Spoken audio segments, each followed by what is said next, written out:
Existen un conjunto de variables dentro de una economía que pueden influir tanto directamente como indirectamente en el crecimiento económico. En esta relación es la gobernanza del territorio. Pero, ¿qué es gobernanza? Gobernanza se entiende como un sistema de instituciones y procedimientos establecidos que se apegan al conjunto de la sociedad. O en palabras de Miguel Galindo Martín, se refiere a cómo se gobierna una institución, considerando los distintos procesos que incluyen determinantes históricos, culturales, sociales y políticos.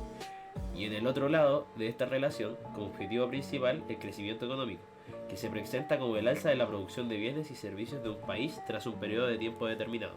Bajo esta definición, creemos que existe una relación indirecta entre cómo se gobierna un territorio y nivel de crecimiento económico. Sumado a esto, sostenemos que una gobernanza adecuada crea un ambiente favorable y seguro para el desarrollo de una economía. La gobernanza, si bien en muchos casos no tiene acción directa en el privado, puede implementar políticas que sí lo hagan, creando nuevas reglas para el desarrollo de la economía. ¿Qué acciones puede tomar la gobernanza para incidir en el desarrollo de la economía? La gobernanza, como se mencionó anteriormente, posee la facultad de implementar medidas o intervenir en factores dentro del desarrollo de una economía. A todo esto, ¿qué son las políticas fiscales? Las políticas fiscales son el arma principal de la gobernanza para llegar a regular el flujo de capitales dentro de una economía, pudiendo estimular o frenar la entrada de estos según corresponda. Esto tiene relación directa con la actividad económica, limitando el consumo o acceso a un bien, funcionando en base a la redistribución de los recursos, guiándose en función del poder económico de quien paga, en términos simples, que pague el que más consume, el que más tiene o el que más gana. Pero dentro de esta ecuación se tiene que tener en cuenta el privado, quien paga, y que estas políticas no lleguen a afectar su capacidad para crecer e insertarse dentro de un mercado. Entre comillas, los sistemas tributarios deben tener la amplitud de obtener los ingresos necesarios para el funcionamiento del aparato público, pero cuidando la capacidad de las empresas para crecer, ser competitivas e innovar. En otras palabras, se necesitan de políticas que permitan al Estado recaudar los suficientes recursos para suplir sus gastos, pero se debe tener en consideración que esto no afecte la capacidad de las empresas para poder desarrollarse y posicionarse dentro de un mercado. Dentro de las políticas fiscales existen distintos impuestos mediante los cuales el Estado puede intervenir dentro de la producción de una economía, según la renta, el IVA e impuestos específicos a ciertos mercados.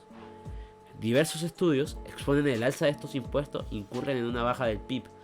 Desde esto se puede hilar a una proporcionalidad indirecta entre el alza de los impuestos a los privados y la cantidad de crecimiento experimentado en un país. En el siguiente gráfico se puede extraer que en un periodo de 10 años en el que se subió la tasa de impuestos corporativos, la inversión privada disminuyó.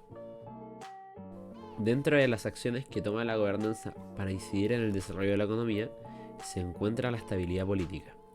La estabilidad como factor no es algo que el Estado entregue como tal, sino que es un conjunto de factores por los cuales el gobierno garantiza o trata de garantizar un orden y funcionamiento consistente dentro de su país.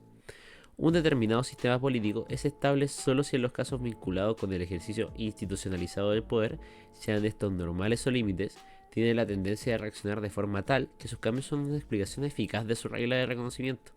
En otras palabras, que el Estado sepa reaccionar eficazmente a la mayoría de situaciones presentes en un país. Cuando un país se ve estable, es más atractivo a la hora de invertir para los inversores, siendo un componente fundamental para un crecimiento del PIB y por ende un crecimiento mayor económicamente.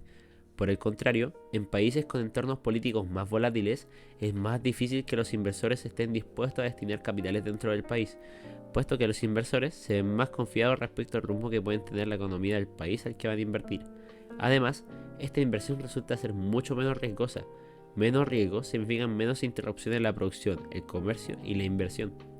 En resumen, la estabilidad económica refuerza el crecimiento económico y ambos se necesitan para que un país se desarrolle adecuadamente.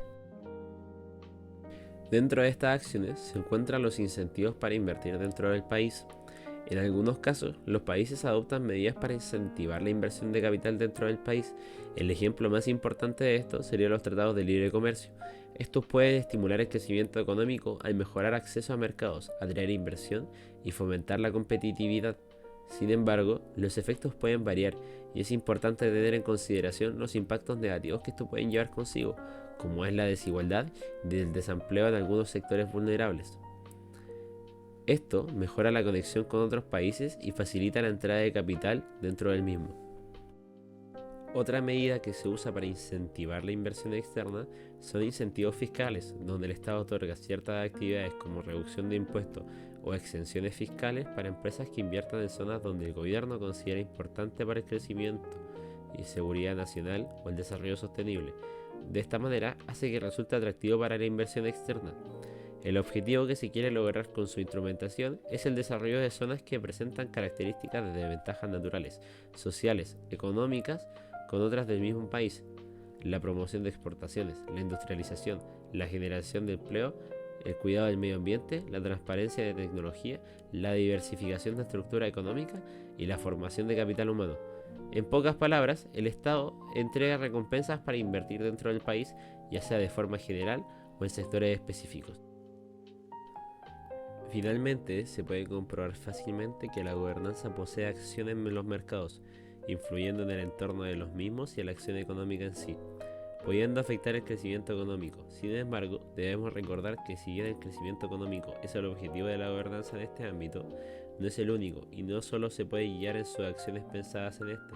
La gobernanza debe velar por el bien de las personas que habitan el país y resulta vital balancear estos intereses sociales y los económicos para poder actuar efectivamente.